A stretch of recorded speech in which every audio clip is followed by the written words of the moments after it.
So this is a bike that's new to me. It's a Kawasaki KLV 1000, but really it's a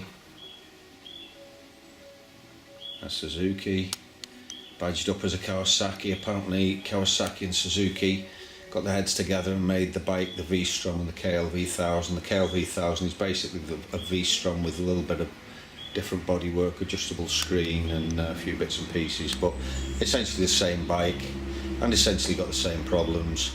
TL1000's got problems with the charge system on these bikes.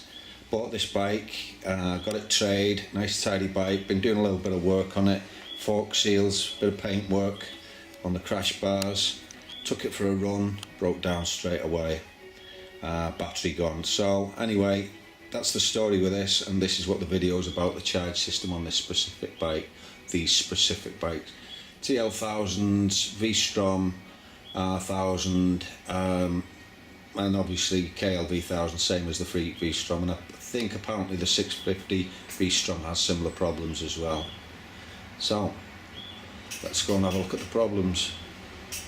Here's the thing, it's 26,000 miles, so I go out on it and it breaks down. Flat battery, so I buy a new battery. There's the battery. New battery, £40.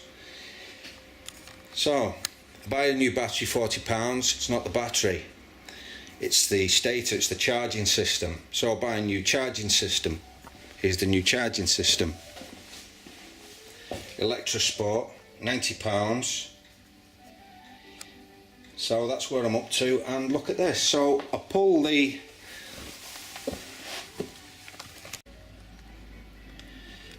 side casing off, and look at that. It looks like it's got a new stator anyway. It looks like a new alternator charge system.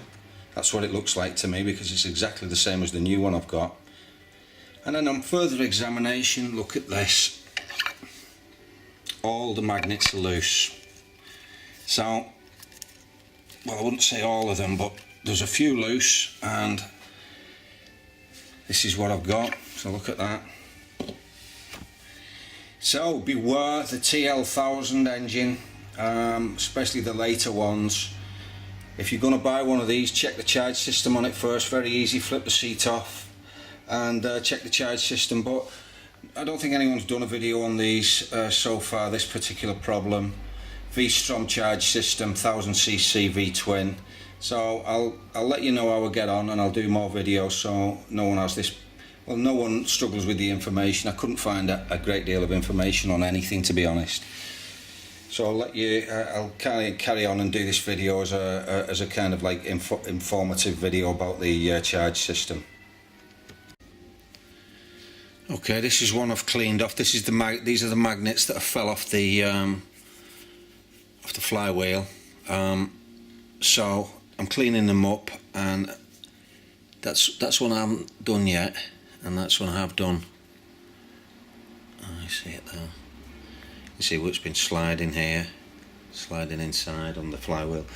Anyway, what I found is, to get this off, the easiest way to get this residue, it's like a resin.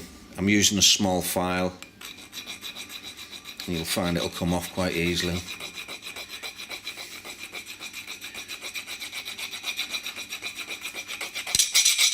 There you go. So you can hear it when it hits the magnet. Different sound.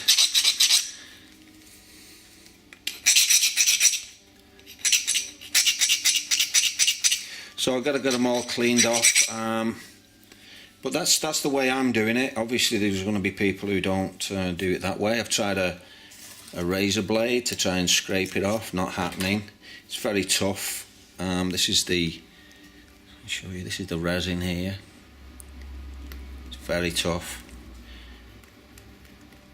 So we've got to get that off, and like I say, I'm finding the file is doing it quite nicely.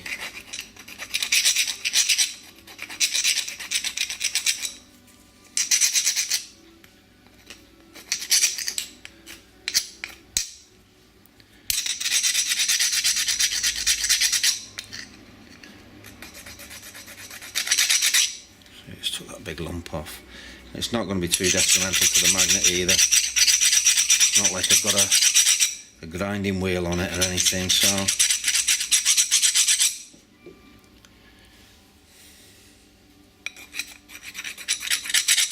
anyway, I'll keep going, and that's just the way that I'm doing it. Obviously you can clean them in different manner, but it seems to be quite successful. Just use a small file. I'm just going to use an orbital sander on these to grind, just to sand this resin off. It's a bit of a before and after. So I've just been cleaning the magnets up just so they're going to get plenty of adhesion for the JB weld, and that's how clean I've got them. As to how clean you need them, I don't know, but I'm not going to. People are saying fill the gaps between, so you'd have another magnet here and fill the gaps in between with JB weld. That's not what I'm going to do. I'm just going to put weld on the back and on the sides, and hopefully that'll work for me. Anyway, more to come in a bit. So here's the flywheel. I've just been scoring up the inside with a piece of, I think it's 80 grit disc. Got the DA sander. Just trying to get something to key in. And then give it a good old spray off. We use like carburetor cleaner. Just clean it out.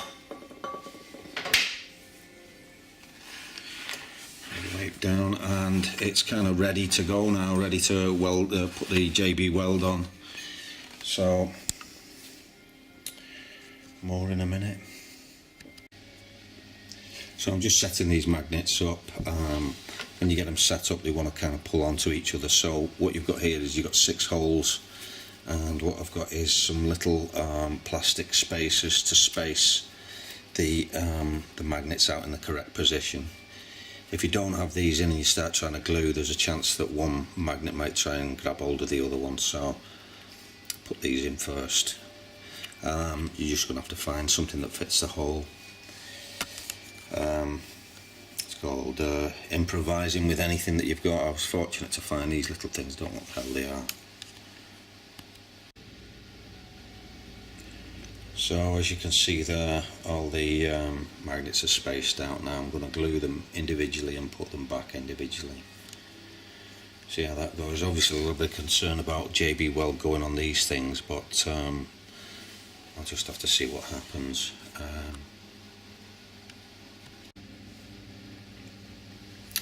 We've got one magnet in. This is the JB welder, like a little match applier, so I can put it on with this little match head thing. So I'm just going to show you how I'm putting it on. Just a little match head like that, and then smear it all over.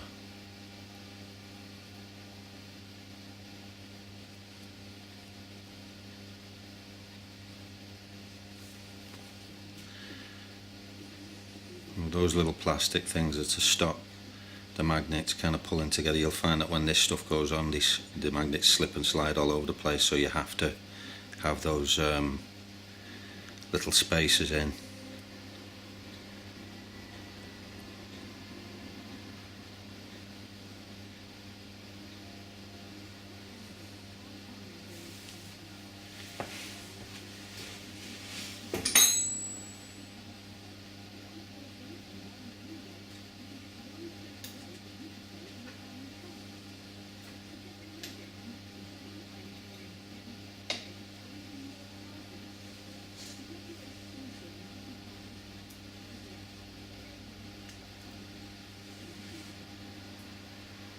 Yeah, when you put this stuff on, they just want to slide about. So that's where the spacers come in. You just put the spacers in and they absolutely stop anything sliding anywhere. Oh, you probably didn't see any of that.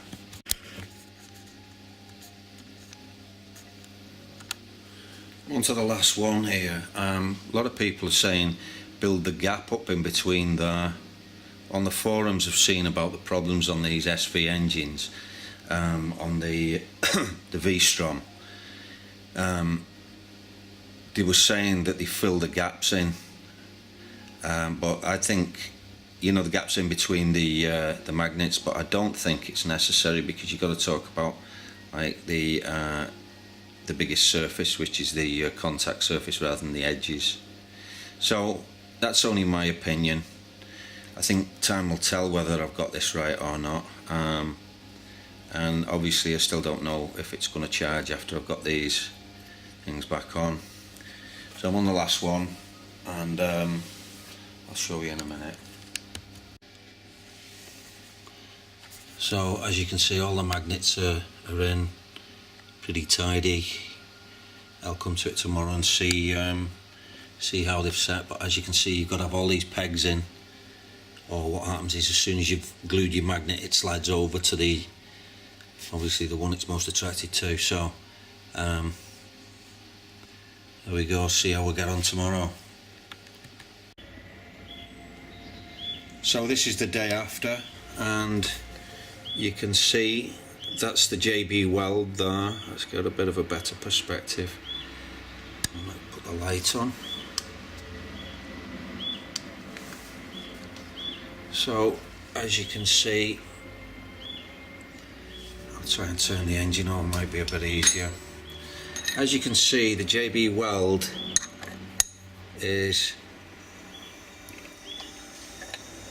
you can see it's sticking out the side of the magnet, so it looks like it's adhered quite nicely.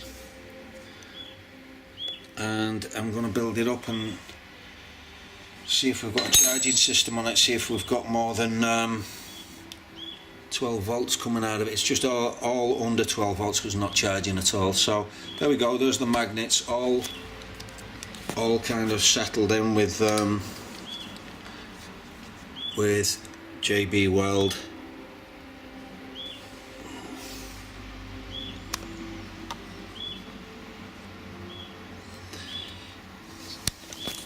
Together, and I didn't even need a gasket for it, the gasket was intact. So it's all together, and I'm just going to fire it up and see if we've got a fix on this.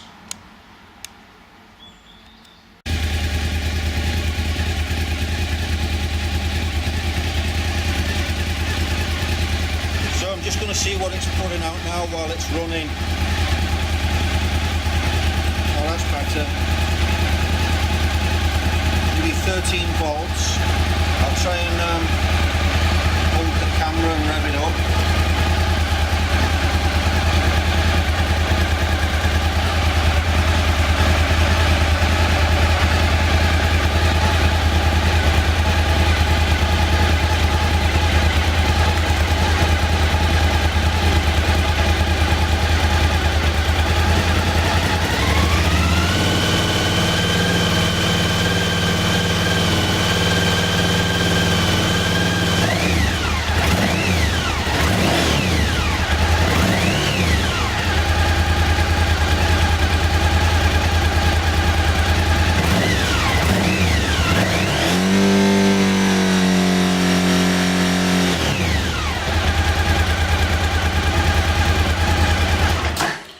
Well, there we go, that's fixed. So this is the deal, this is what I've done. So the conclusion is that the magnets that had fell off, which are glued back on, were causing the charging problem. I've now got nearly 14 volts, and obviously these things can go several ways if they're not charging. Could be a battery, first of all, that's 40 quid. If it's not the battery, it could be the stator, because the stators aren't that good. These things get loaded up with accessories. So it could be the stator, that's 90 to 130 pounds, something like that. If it's not the stator, the magnets could have broken. If it's not the magnets broken, they could have just come loose. So all I would say is, if you're buying one of these, check they've actually got some kind of voltage output that's higher than 13 volts. Because, I mean, these things run with the lights on, and this is producing over nearly 14 volts with the lights on. So that's all fixed. But just beware these specific bikes. I'm lucky, you know, I'm lucky that it's not cost a lot of money. It's just that kind of knowledge that's fixed this. The JB weld was the only thing I needed. I didn't need a gasket, that didn't so basically it's been a cheap fix, but at the end of the day it's all about knowledge. If someone else was to fix this bike and do what I was doing, you'd probably be talking at least £300 or £400. But anyway, there we go. There's a bit of an insight on the KLV 1000, V-Strom 1000 as to how the charging system can fail and what it could be. I hope this is of some help to someone, because I'm trying to do the video that I couldn't find. I couldn't find anyone specifically doing the repair I needed to see. So there we go. Hope it helps you. Thanks for watching.